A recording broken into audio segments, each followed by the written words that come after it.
अगर आप भी चाहते हैं कि यूयू फिल्म्स मोतिहारी का ऑडियो वीडियो सबसे पहले आप तक पहुंचे तो इस चैनल को सब्सक्राइब जरूर करें और हाँ बेल आइकन को दबाना ना भूलें।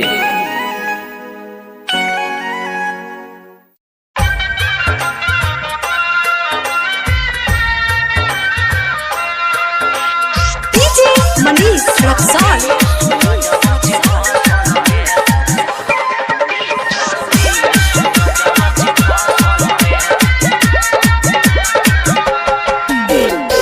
दहिया में नाइट पेन्हे लुटाइट, दहिया में नाइट पेन्हे लुटाइट, जवानी पोरे पोरे कौशल छौरी सूरजवा से फसल रे, छौरी सूरजवा से फसल रे।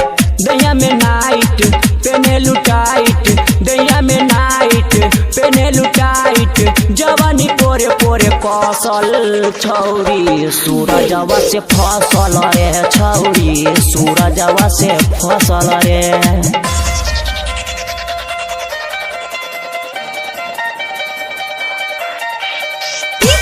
मनीष रक्साल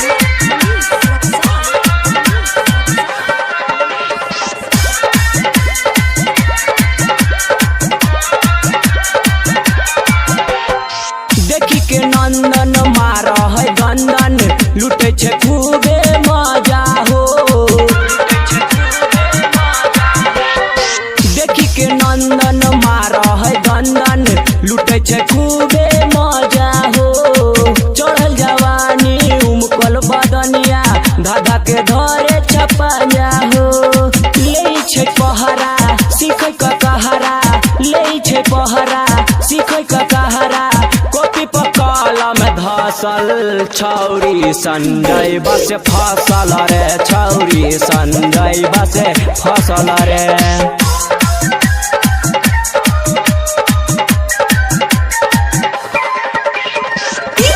मनीष रक्साल चौक बर्तन छोड़ी के छौरी आबै छे घूमे के बहाना हो।